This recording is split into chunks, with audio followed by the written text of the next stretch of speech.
Pessoal, sejam muito bem-vindos a mais um Conversando com Tarsina Valença, no canal Arte Agora. Antes de mais nada, eu quero pedir para você que ainda não é inscrito no canal, que se inscreva, curta, compartilhe, comente. É muito importante para nós a participação de vocês. E hoje eu estou aqui para conversar sobre um assunto muito sério, né? Afinal de contas, quem é que não tem projetos futuros? Quem é que não tem vontade de realizar ainda tantas coisas? E sabe o que é que pode nos impedir? Falta de saúde. Falta de saúde física ou mental? Falta de musculatura para poder levantar, para poder caminhar, para poder fazer tudo que tem vontade, independente de qualquer pessoa. Nada melhor do que a sua independência, independentemente da idade. Então, hoje eu trouxe um profissional de saúde aqui para conversar com a gente sobre calistenia. O que é calistenia? Igor Lemos. Igor Lemos vai explicar aqui para a gente as especializações dele e por que ele escolheu a calistenia, né, como foco principal da sua atuação. Porque nós, mais velhos, mais maduros, precisamos entender o que é isso, como fazer e através de quem. Explica aí pra gente, Igor, o que é calistenia. Falando sobre a calistenia e por que eu escolhi, né? Desde muito cedo, desde 14 anos de idade que eu pratico essa modalidade, que na verdade é uma espécie de musculação usando o peso corporal, né? Você usa o peso do corpo e a gravidade e a criatividade, né? Para atingir regiões específicas da musculatura, mas com exercícios compostos, porque pegam regiões do corpo que estabilizam o movimento, que também são sinérgicas, né, que agem em conjunto no movimento, não é só de forma isolada e repetitiva, como a gente vê muito na maioria dos exercícios em máquina, né, em academia. E assim, tudo começou no Parque da Jaqueira ali, com 14 anos de idade, que eu ia do colégio, já tentar fazer 1, 2, 3 barras, né, barra fixa, que é um dos exercícios base da calistenia. Seria puxar o corpo no plano vertical aqui, e não conseguia fazer nenhuma nem duas, mas aí, como a gente sabe, a calistenia é uma coisa difícil no começo, mas que depois rende muitos frutos. E aí, no caso, eu consegui fazer de 3 para 5, para 8, para 10 repetições na barra, e aí foi uma paixão, assim, uma obsessão de treinamento, né? Daí da calistenia eu terminei indo para musculação também, comecei a misturar as duas modalidades de treino. Comecei a me interessar por pesquisa na internet e via tudo sobre isso, sobre nutrição também, sobre treinamento, como periodizar meu treinamento, como atingir os objetivos que eu queria. E eu notei que no começo o meu erro era não definir, né, o objetivo real que eu queria e não ter muita calma no processo.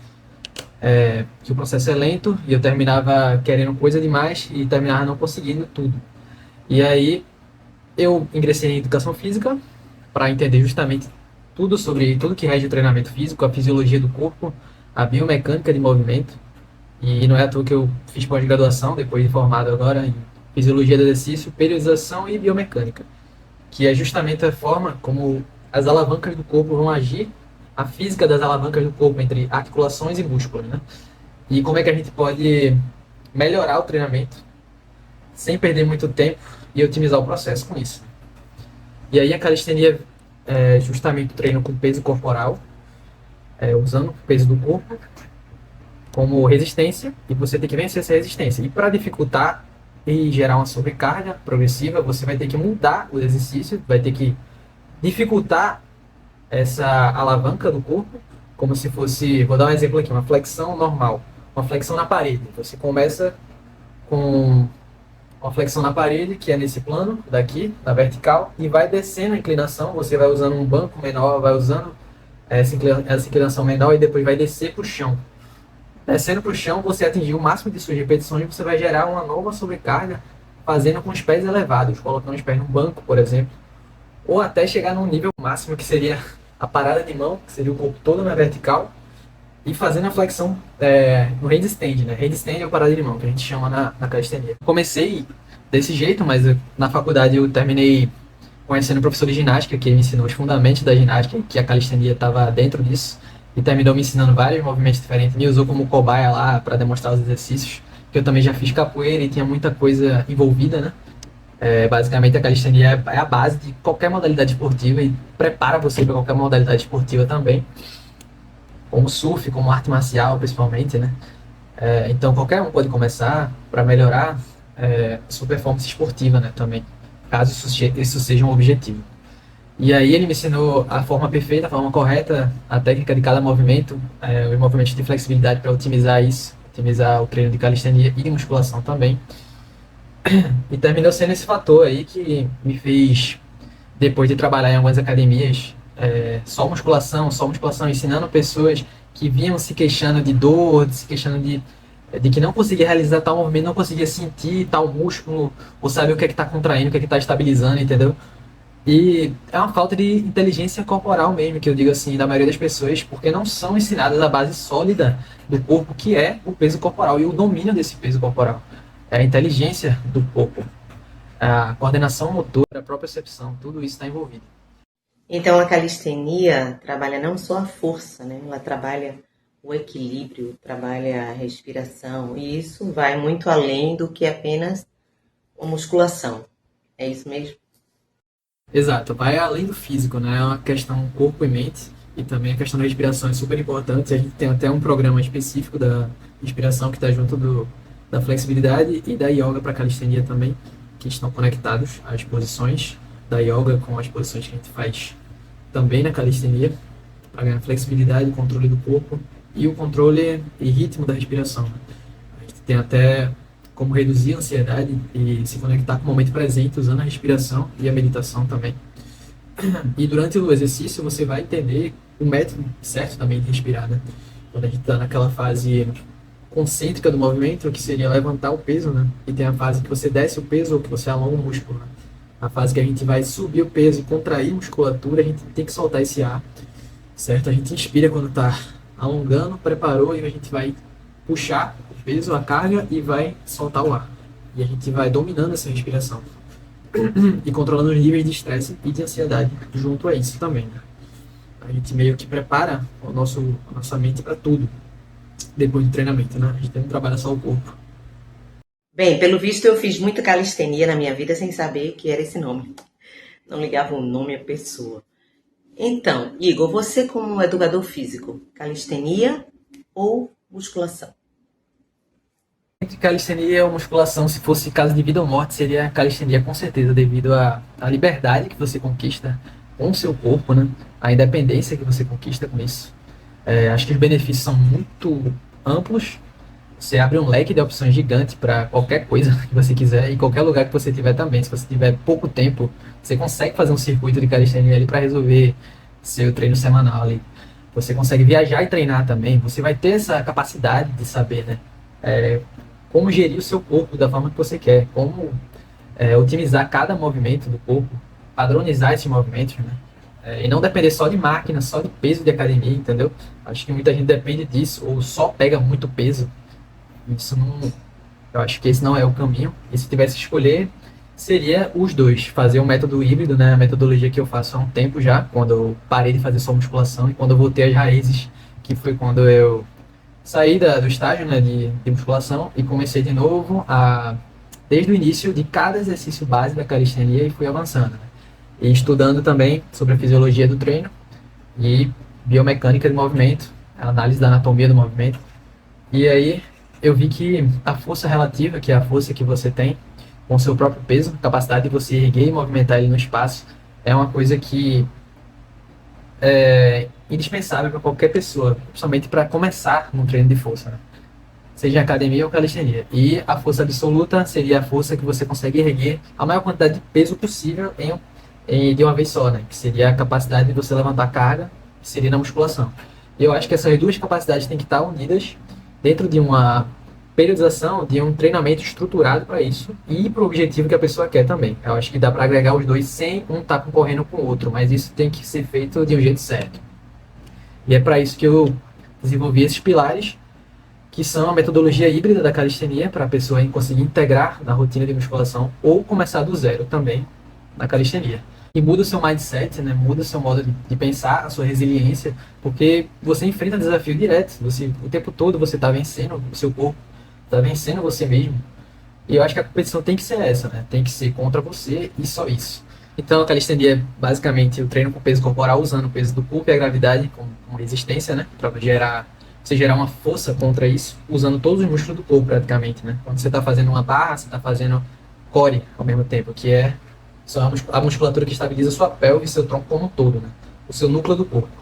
E aí na flexão também, você tá lá, mas seu abdômen está ativo o tempo inteiro, seus glúteos estão contraídos, seu posterior de perna, todo o movimento vai engajar mobilidade e flexibilidade também, ou seja, você não fica travado na calistenia de jeito nenhum. Que é uma coisa que eu percebia muito em mim, era quando eu comecei a musculação, muito por crença minha de que era isso que determinava, que eu queria tamanho, hipertrofia, né? Tamanho muscular, mas depois do tempo eu vi que não era isso, que é melhor você ter uma estética, mas ter uma funcionalidade também e liberdade, né? Liberdade de movimento e liberdade para treinar onde quiser também. Treinando de forma certa e inteligente. Então, os exercícios pilares da calistenia são a barra fixa, a prancha isométrica, que eu acho que todo mundo já fez em alguma academia, né? A flexão de braços também. Outro exercício seria agachamentos livres e variações, que são muitas. Tem até agachamento de uma perna só na calistenia, que também tem progressões fáceis para esse exercício. Para todos os exercícios tem progressões nível 1, 2, 3. Qualquer um pode começar. E tem o L-sit também, que é um exercício que você fica pendurado na barra ou com as mãos em barras paralelas ou cadeira na sua casa ou até começando no chão mesmo, treinando a flexibilidade também para conseguir que você treine o abdômen com esse exercício, que é muita isometria que a gente trabalha na calistenia, força de isometria, que é uma das manifestações de força, né? E aí eu me sentia travado com a musculação, que gerava uma questão de competição, né? Meio vazia, assim, questão de ego meio, de você querer ser maior, de que você é só estética, é só tamanho, é tamanho, ignora tudo, né? Ignora padrão de movimento repetitivo, ignora contração em excesso, postura mal feita, né? Muitas vezes, ou seja, um tamanho, mas perde em outras coisas, né? E termina que você perde a capacidade do corpo em realizar todo o resto, porque existe potência, existe resistência, existe força, existe agilidade, equilíbrio, flexibilidade e coordenação motora. Então, a calistenia traz tudo isso em conjunto, dependendo da fase que você está no treinamento, né?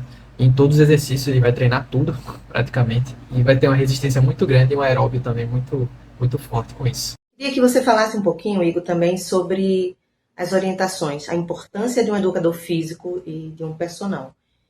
O que vejo muito por aí é que as pessoas vão para a academia e são poucos os instrutores, né, para a quantidade de pessoas.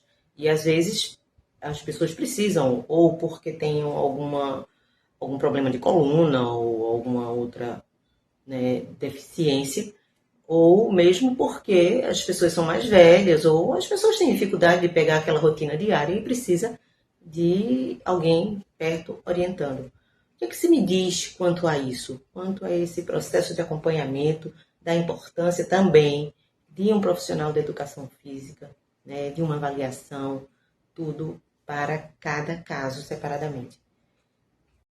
Então, eu vejo como um grande problema nas academias hoje em dia, que é a falta de individualidade para cada treino. Acho que é impossível. Todo professor sabe disso, né? De cuidar de cada aluno, somente idosos que chegam na academia querendo ajuda e não conseguem o auxílio e o acompanhamento que precisam, né? Essas pessoas precisam realmente de um personal individual mesmo com elas e acabam não recebendo isso nas academias, que também são treinos genéricos, passados por ficha de academia, não tem uma individualidade, né? A maioria das academias não tem uma avaliação bem feita, realmente um treino estruturado para cada pessoa, cada padrão de movimento, de postura, entendeu? Individualidade biológica, que a gente fala, a questão genética também, né? Do que a pessoa aguenta de treino, de quantidade, de volume de série de treinamento também, para cada exercício. E eu acho que todo mundo tem que passar por essa avaliação física, que seria uma avaliação de testes funcionais, saber em cada plano e eixo do corpo se ela consegue rotacionar, se ela consegue flexionar bem, entendeu? Se ela tem algum padrão postural alterado, né? Devido a algum hábito dela, ou a exercícios mal feitos também, né? Ou se ela sente dores, ou o que é que ela tem na coluna, ou o que é que não tem, e o que é que pode ou não fazer. Que é uma questão de testar o movimento, é uma questão clínica mesmo, você saber até onde você pode ir, até que amplitude você pode ir também de cada exercício. E o que é que não pode de jeito nenhum fazer. E sem perder a qualidade e sem perder os ganhos também, né? Não é porque você vai deixar de fazer um exercício, né? Que não tem várias outras opções que você pode fazer também. E dentro do treinamento com peso corporal, isso a calistenia ajuda em tudo praticamente, né? Na mobilidade da coluna, desde a flexibilidade dos isquiotibiais, que são os posteriores de coxa, né? Que a gente fala. É, é uma questão geral mesmo, assim. Acho que é só ganho, desde que você começa até quando você está no nível avançado mesmo. Estamos chegando ao final da nossa entrevista com o educador físico Igor Lemos e eu fico muito feliz por ter tido essas orientações, tanto para mim quanto para vocês, que são fundamentais para a nossa vida, né? Inclusive para mantermos o nosso equilíbrio, não só físico como mental. Está provado aí que exercícios e musculação mantêm nossas taxas em níveis normais, né? Ajuda na ansiedade, no estresse, em doenças mentais, vários desequilíbrios, né, neurológicos. O exercício e a musculação ajudam demais. Então, gente, 1 hora por dia, procurem um educador físico. Eu vou deixar aí o contato de Igor Lemos, mas se vocês tiverem outros nomes, procurem. Mas o importante é que tenham essa orientação, né, antes de começar e até dependendo. Eu prefiro ter sempre, né? Eu prefiro ter essa orientação sempre. Eu acho muito importante. E vamos para frente, né? Nós que temos muitos projetos, muitos sonhos, muitas coisas a serem realizadas, é preciso ter saúde. É preciso ter saúde para continuar nossos sonhos, a viver e realizar. Então, mais uma vez, obrigada por estarem aqui comigo hoje. Obrigada, Igor. E até o próximo Conversando com Tarsina Valença, no canal Arte Agora.